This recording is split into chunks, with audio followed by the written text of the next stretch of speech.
కేసీనేని చిన్నుతో ఉన్నాం, ఆయనతో మాట్లాడుతున్నాం. సార్, ఎన్నికల్లో ఇచ్చిన సూపర్ 6 హామీలు అమలు చేయలేదని వైసీపీ వాళ్ళు కార్యక్రమం పెట్టారు, వెన్నుపోటు కార్యక్రమం పెట్టారు. దీని గురించి ఏమంటారు? ప్రజల్లో ఉన్న నాయకుల గురించి మనం మాట్లాడుకోవాల్సిన పరిస్థితి లేదు. ఇవాళ మేము పండగ చేసుకుంటున్నాం. ఎందుకంటే మా గౌరవ ముఖ్యమంత్రి పవన్ కళ్యాణ్ గారు దీపావళి, సంక్రాంతి ఈ రెండు కలిపి చేసుకుందాం, మంచి ప్రభుత్వం వస్తే అంటే కూటమి నాయకులు కార్యకర్తలే కాదు ప్రజలందరూ పండగ వాతావరణం. వెన్నుపోటుదారులు ఉంటారు కొంతమంది, తల్లిని చెల్లిని బాబాయిని గొడ్డలతో హత్య చేసి ఇటువంటి వెన్నుపోటుదారులకి ఏం గుర్తొస్తుంది? వెన్నుపోటు దినం చేయాలనుకుంటున్నాం. వాళ్ళు వెన్నుపోటు పొడిచారు కాబట్టి వాళ్ళు వెన్నుపోటు దినం చేసుకుంటారు. మేము చక్కగా ప్రజల్లో చక్కటి పండగ వాతావరణం ఈ సంవత్సరం నుంచి నిలబెట్టాం కాబట్టి మేము పండగ చేసుకుంటాం. కాబట్టి అదే తేడా మాకు వాళ్ళకి, అంతే. మేము ప్రజలతో పండగ చేసుకుంటాం, వాళ్ళు వెన్నుపోటుదారులతో వెన్నుపోటు దినం చేసుకుంటారు. ఎన్నికల్లో ఇచ్చిన హామీలు నిలబెట్టుకోవట్లేదని ఎమ్మెల్యేని ఎంపీలని నిలబెట్టమని జగన్ అంటున్నారు. దీన్ని ఏమంటారు? ఇవాళ అధికారంలో వచ్చిన కాడి నుంచి మేము ఎమ్మెల్యేలు, ఎంపీలు, కూటమి నాయకులు, కార్యకర్తలు ప్రతినిత్యం ప్రజల్లో ఉంటున్నాం. ఏ రోజు ఒక్క నాయకుడు కూడా రోడ్డు మీద కనపడ్డు. వాళ్ళు బయట కనపడుతుంటే మొన్న ఒకడికి తిరువూరులో ఆపారు, నిన్న ఒకడికి తెనాల్లో ఆపాడు. ఇవాళ ఎవరికన్నా జనాల్లో వెళ్తే ఇవాళ జనాలు ఊరుకునే పరిస్థితి కలిసి వాళ్ళు రోడ్డు మీద తిరిగే పరిస్థితి లేదు. కాబట్టి చెప్పింది అదే, ఎప్పటికప్పుడు ఎదురు రాజకీయం చేస్తారు వాళ్ళు. ఇటువంటి వ్యక్తుల గురించి మనం ఆలోచించుకుంటాం, టైం వేస్ట్. మేము ప్రజల గురించి ఆలోచిస్తాం, ప్రజలకు సమాధానం చెబుతాం, ప్రజలకు బాధ్యతగా ఉంటాం. అంతేగాని సన్నాసులకి, వెధవలకి, గజ దొంగలకి, బ్లేడు బ్యాచ్లకి, అంతేకాకుండా గంజాయి బ్యాచ్లకి సమాధానం ఇవ్వాల్సిన పని లేదు మాకు. ఇంకోసారి ప్రజలు కూటమి ప్రభుత్వాన్ని నమ్మరు, మేమే అధికారంలోకి వస్తామంటున్నారు. దీని ఏమంటారు? రోడ్డు మీద కనబడినోడు కనపడనోడు అధికారంలోకి ఏమొస్తాడమ్మా?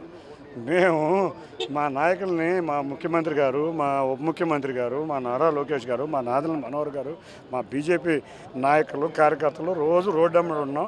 ప్రజలు చూసుకుంటే చక్కగా పండగ వాతావరణం. మేము ఎక్కడికి వెళ్తే అక్కడ ఆహ్వానిస్తున్నారు, సమస్యలు చెప్తున్నారు. మీరు చూస్తే గద్దె రామ్మోహన్ రావుని చూడండి, ఏ రోజన్నా ప్రజలు బయట ఉంటాడు. అమ్మిశెట్టి వాసుని చూడండి, ఎప్పుడన్నా బయట ఉంటాడు. నేను ఏ రోజు చూసినా ప్రజల్లో ఉండకుండా ఎక్కడన్నా దాక్కుంటున్నామా? బెంగళూరు ప్యాలెస్లోనూ, హైదరాబాద్ ప్యాలెస్లోనూ వచ్చి పార్ట్ టైం జాబ్లు ఏమైనా చేస్తున్నామా? నెల రోజుల్లో ఒక రోజు వచ్చి పార్ట్ టైం జాబ్ చేసేవాళ్ళు, ఏదో షో పుటప్పులు ఇచ్చే వాళ్ళకి మేము సమాధానం చెప్పాల్సింది లేదు. ప్రజలతో ఉంటాం, ప్రజల మధ్య ఉంటాం, ప్రజలకి సమాధానం చెబుతాం, ప్రజలకే మేము జవాబు దాడతాం. ఎన్నికల్లో గెలిచిన తర్వాత 6 నెలల్లో అన్ని హామీలు నిలబెట్టుకుంటామని చంద్రబాబు అన్నారని ప్రజల్ని మోసం చేస్తున్నారని అంటున్నారు. దీన్ని ఏమంటారు? వెన్నుపోటు పొడిచేవాడికి, ప్రజల్ని మోసం చేసేవాడికి ఒకటే అడుగుతున్నా, నువ్వు పెన్షన్ 3000 ఇస్తానని చెప్పి ఎన్ని రోజుల్లో ఇచ్చావు? 4 సంవత్సరాలు పట్టింది నీకు పెన్షన్ 3000 ఇవ్వడానికి. మేము వచ్చి రాగానే ఇస్తానని చెప్పి వెనక 3 నెలల పెన్షన్ కూడా కలిపి 7000 మొదటి నెలలోనే ఇచ్చాం. తర్వాత నెల నుంచి 4000 ఇస్తున్నాం. అన్ని కార్యక్రమాలు మొదలు పెట్టాం. బడి పిల్లలకి ఈ నెలలో ప్రతి బడికి వెళ్ళే వ్యక్తి 15,000 ఇవ్వబోతున్నాం. గ్యాస్ సిలిండర్లు ఇచ్చాం, అన్నా క్యాంటీన్లు పెట్టాం. ఇవాళ వరి ఏ రోజైతే కొంటున్నామో ఆ రోజు మేము డబ్బులు వేస్తున్నాం. గిట్టుబాటు ధర మిర్చికి మేము ఇస్తున్నాం. ఇవన్నీ కార్యక్రమంగా వ్యవసాయానికి ఈ నెలలో రైతు భరోసా వేస్తున్నాం. రేపు ఆగస్టు 15వ తారీఖు నుంచి మహిళలకు ఉచిత బస్సు ఇస్తున్నాం. ఏ రోజు నువ్వు ఇచ్చిన హామీ ఒక్కడు కూడా ప్రతిరోజు నిలబెట్టుకోకుండా మోసాలు, హత్యలు, రౌడీ రాజకీయాలు, గంజాయిలు, బ్లేడు బ్యాచ్లు, అంతేకాకుండా కుంభకోణాలు, ఆఖరికి మనుషులు తాగే లిక్కరు, కష్టజీవులు తాగే లిక్కర్లో కూడా కల్తీ లిక్కర్ ఇచ్చి దాంట్లో కూడా 1,00,000 కోట్లు, 4,000 కోట్లు కాదు, షాపులతో కూర్చుంటే 1,00,000 కోట్లు చేసి దేశంలో అతిపెద్ద భారీ కుంభకోణాలు చేసిన వ్యక్తికి మేము సమాధానం ఇవ్వాల్సిన పని లేదు. తెనాలి గురించి ఏం చెప్తారు సార్? జగన్మోహన్ రెడ్డి తెనాలికి వెళ్ళి గురించి బ్లేడు బ్యాచ్లు అని ఇందాకే చెప్పాను కదమ్మా, అయిపోయింది కదా. రౌడీలు బ్లేడు బ్యాచ్ని చూడటానికి జగన్ వెళ్తాడు, మేము ప్రజల దగ్గరికి వెళ్తాం. నెక్స్ట్ వచ్చేది మేమే అంటున్నారు. మీ దగ్గర రెడ్ బుక్ ఉంటే మా దగ్గర బ్లూ బుక్ ఉంది అంటున్నారు. దీని గురించి ఏమంటారు? జగన్ 1.0లో జనాలు భయపడిపోయి 164 సీట్లు ఇచ్చారు. జగన్ 2.0 అనగానే పులివెందుల ఎమ్మెల్యే సీట్ కూడా ఊడిపోయి 175 కూటమికి ఇవ్వబోతున్నారు. అతను బ్లూ బుక్ ఉందని మేము రోజు బ్లూ బుక్, బ్లూ మీడియా అని అంటూనే ఉన్నాం. అధికారంలో ఉన్నప్పుడే అన్నాం.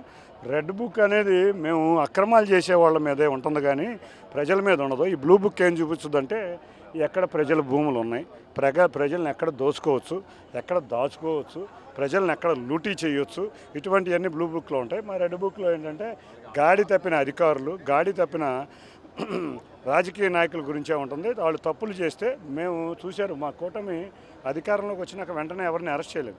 సిట్లు వేసాం, సిఐడీలు వేసాం, అన్నీ చూసి నిజంగా నేరస్తులే చేసాం. వాళ్ళకి మళ్ళీ అన్యాయంగా అక్రమ అరెస్టులు మేము చెయ్యం. బ్లూ బుక్ కాదు, ఇంకో బుక్ పెట్టుకో, ఇంకో 40 సంవత్సరాలు నీకు రాజకీయం కాదు.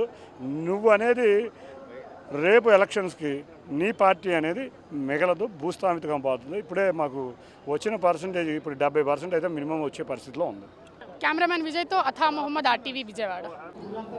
సోదరులు, స్థానిక విజయవాడ పార్లమెంట్ సభ్యులు చిన్ని గారికి, అదేవిధంగా గౌరవ శాసనసభ్యులు గద్దె రామ్మోహన్ గారికి, ఇక్కడికి ఇచ్చేసిన 3 పార్టీల నాయకులకు, ఎంతో కష్టపడి పనిచేసిన ఈ కార్యక్రమం విజయవంతం కోసం కృషి చేసిన నాయకులు, కార్యకర్తలు, మా వీర మహిళలు, జన సైనికులు, అదేవిధంగా కార్పొరేటర్ గారికి, ఈ ప్రాంగణం మనకు అందించినందుకు ఇస్కాన్ వారికి ప్రత్యేకంగా ధన్యవాదాలు తెలుపుకుంటూ, పీడ విరుగుడై సంవత్సరం నిండింది.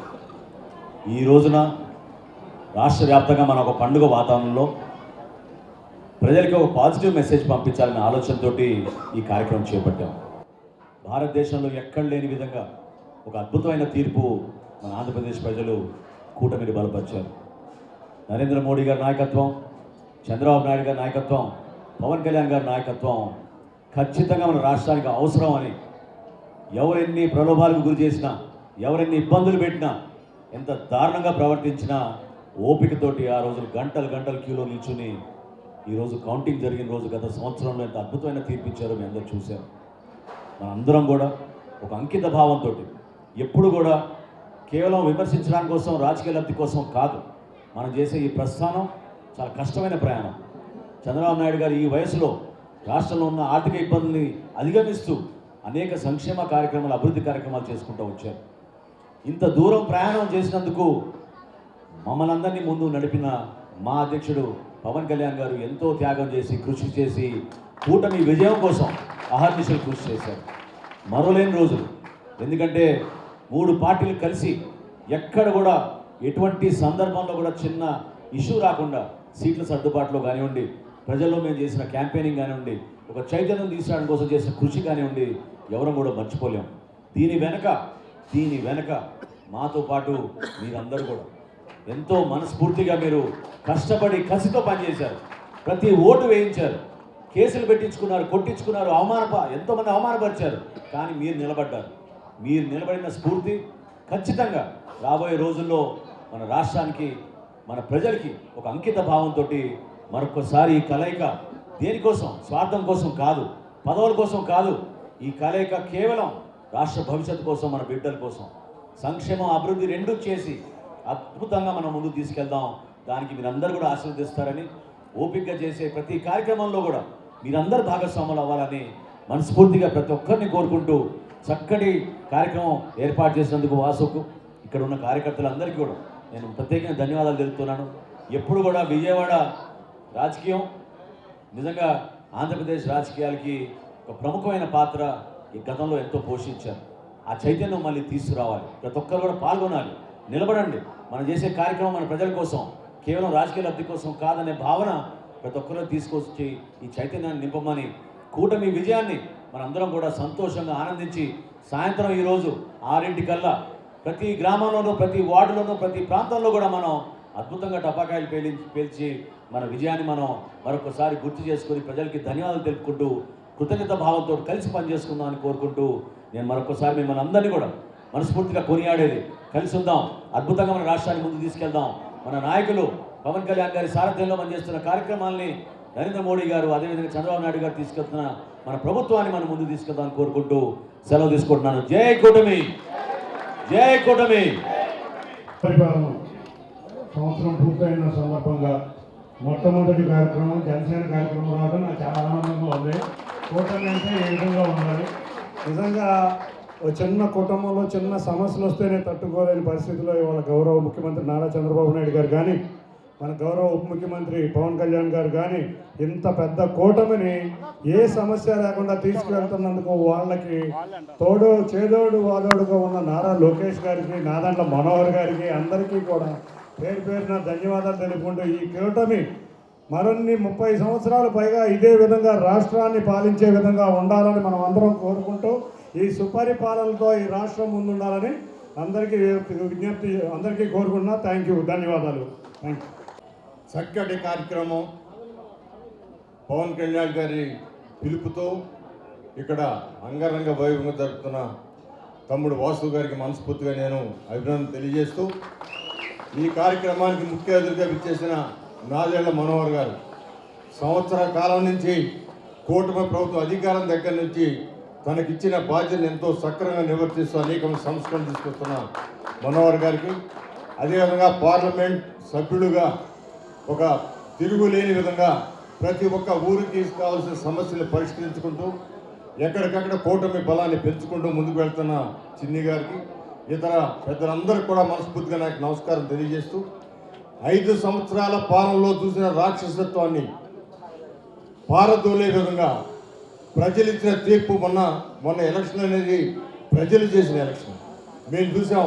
ప్రజలు వారందరికీ వారే సుదూర ప్రాంతాల నుంచి కూడా వచ్చి ఓటేసే విధానం కానివ్వండి, అది ప్రజలు వాళ్ళు కోరుకున్న ప్రభుత్వం ఈ కూటమి ప్రభుత్వం.